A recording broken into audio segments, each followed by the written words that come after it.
Hello viewers, চলুন দেখা যাক কিভাবে আমরা ফেসবুকে ডিলিট হওয়া ইমেজ, ভিডিও এবং অডিও কিভাবে রিকভার করতে পারি।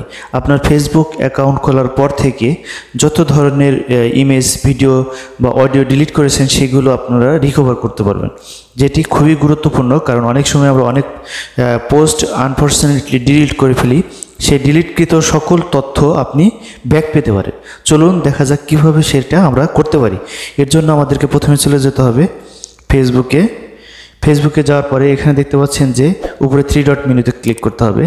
ক্লিক করার পরে এখানে সেটিংসে ক্লিক করতে হবে। সেটিংসে ক্লিক করার পরে আমাদেরকে স্ক্রল ডাউন করতে হবে। স্ক্রল ডাউন করার পরে দেন এখানে আপনারা দেখতে পাচ্ছেন ইওর ইনফরমেশন, এখানে একটি অপশন আছে ডাউনলোড ইওর ইনফরমেশন, এখানে ক্লিক করতে হবে। এখানে ক্লিক করার পরে এখানে দেখতে পাচ্ছেন download profile information in your account centre, এখানে কন্টিনিউ ক্লিক করতে হবে। কন্টিনিউ ক্লিক করার পরে এখানে দেখতে পাচ্ছেন যে বলছে যে ডাউনলোড ইওর ইনফরমেশন, আপনি যে ধরনের ইনফরমেশন চাচ্ছেন এখানে ডাউনলোড অর ট্রান্সফার ইনফরমেশন, এখানে ক্লিক করতে হবে। এখানে ক্লিক করার পরে এখান থেকে আপনি ফেসবুক থেকেও আপনি ছবিগুলো রিকভারি করতে পারবেন বা ভিডিওগুলো, অথবা ইনস্টাগ্রাম থেকেও করতে পারবেন। যেহেতু আমি ফেসবুক থেকে করব সেক্ষেত্রে আমি ফেসবুক টিক দিয়ে দেব, দেন নেক্সট দিয়ে দেব। নেক্সট দেওয়ার পরে এখানে বলছে how much information do you want, আপনি কী ধরনের ইনফরমেশন এখান থেকে চাচ্ছেন। তো অ্যাভেলেবল ইনফরমেশন আর স্পেসিফিক, তো যদি অ্যাভেলেবল হয় অ্যাভেলেবল ক্ষেত্রে আপনি সব কিছুই পাবেন, আর স্পেসিফিকই হলে আপনি এখানে সাপোজ আমি এখানে ক্লিক করব অ্যাভেলেবল ইনফরমেশন। এখানে দেখতে পাচ্ছেন যে ডাউনলোড টু ডিভাইস, এখানে সিলেক্ট করতে হবে, দেন নেক্সট দিতে হবে। নেক্সট দেওয়ার পরে এখানে দেখতে পাচ্ছেন যে ইনফরমেশনটি এসেছে ডাটা রেঞ্জ, মানে আপনি এখানে ক্লিক করবেন। এখানে ক্লিক করার পরে এখানে বলছে last week, last month, last 3 month, last 6 month, last year and last 3 year, অথবা অল টাইম। মোট কথা আপনি ফেসবুক ওপেন করার পর থেকে, আপনি অ্যাকাউন্ট ক্রিয়েট হওয়ার পর থেকে এখন পর্যন্ত যে ইনফরমেশনগুলো চাচ্ছেন সেক্ষেত্রে আপনার অল দিতে হবে। যেহেতু আমি লাস্ট 3 মান্থ দেখব অথবা লাস্ট মান্থ দেখব, যেহেতু লাস্ট 3 মান্থ দেখব, দেন আমাদের এটা সেভ করে দিতে হবে। দেন এখানে বলছে কি যে নোটিফিকেশনের জন্য আপনার একটি ইমেল অ্যাড্রেস দিয়ে দিতে হবে, আপনি যে মেলে চাচ্ছেন। দেন এটি কোন ফরম্যাটে চান, আমরা যেহেতু HTML এ দেবো সেক্ষেত্রে HTML সিলেক্ট আছে, HTML থাকবে। দেন আমরা এখানে বলছে যে মিডিয়া কোয়ালিটি, আপনি যে ইমেজ বা ভিডিও অথবা অডিওগুলো আপনি ডাউনলোড করতে চাচ্ছেন সেগুলোর কোয়ালিটি কেমন, হাই হবে, মিডিয়াম হবে, লো হবে।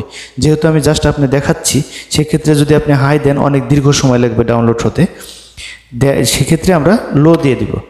আপনার প্রয়োজনে যদি আপনি হাই কোয়ালিটি ইমেজ চান সেক্ষেত্রে আপনি হাই কোয়ালিটি দিতে পারেন।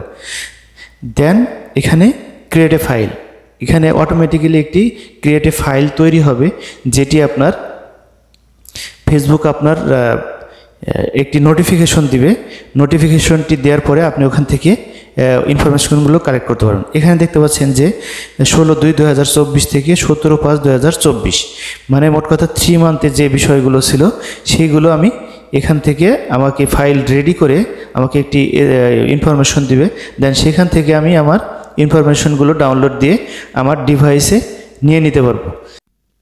হ্যালো ভিউয়ার্স, এখন দেখতে পাচ্ছেন যে ওপরে একটি SMS এসেছে the file that you have requested are ready to download. এখন আমরা এই ডাউনলোডে ক্লিক করব। ডাউনলোডে ক্লিক করার পরে আপনার লগ ইন করার জন্য আপনার যে ফেসবুক পাসওয়ার্ড, সেই পাসওয়ার্ডটি এখানে টাইপ করতে হবে। দেন আমাদেরকে কন্টিনিউ ক্লিক করতে হবে। এখন দেখতে পাচ্ছেন যে ফাইলটি ডাউনলোড হচ্ছে। ডাউনলোডটি একটি জিপ ফাইল আকারে হবে, জিপটি আপনাকে এক্সট্রাক্ট করে নিতে হবে, ভেঙে নিতে হবে। তো এটি দেখতে পাচ্ছেন যে ডাউনলোড হচ্ছে। লাস্ট 3 মান্থের ইনফরমেশন যেগুলো আমি ডিলিট করেছিলাম ফেসবুক থেকে সেইগুলো আমাকে দিবে, দেখতে পাচ্ছেন। দেন আমরা এখানে এক্সট্রাক্ট করব। এক্সট্রাক্ট করলে জিপ ফাইলটি ভেঙে যাবে এবং আপনার যত প্রকার ভিডিও, আপনার ছবি এবং অডিও যেগুলো থাকবে সবগুলো আপনার গ্যালারিতে যোগ হয়ে যাবে। আপনার গ্যালারিতে যে ফোল্ডারগুলো আছে সেই ফোল্ডারে যে কোনো একটা জায়গাতে চলে আসবে সব ফাইলগুলো, এবং ভিডিওগুলো আলাদা হবে এবং ছবিগুলো আলাদা হবে। এইভাবে আমরা খুব সহজেই ফেসবুকের যে কোনো আমরা ছবি অনেক আগে ডিলিট করে ফেলেছি বা ভিডিও ডিলিট করে ফেলেছি সেইগুলো আমরা এখান থেকে কালেক্ট করতে পারবো। ধন্যবাদ সবাইকে।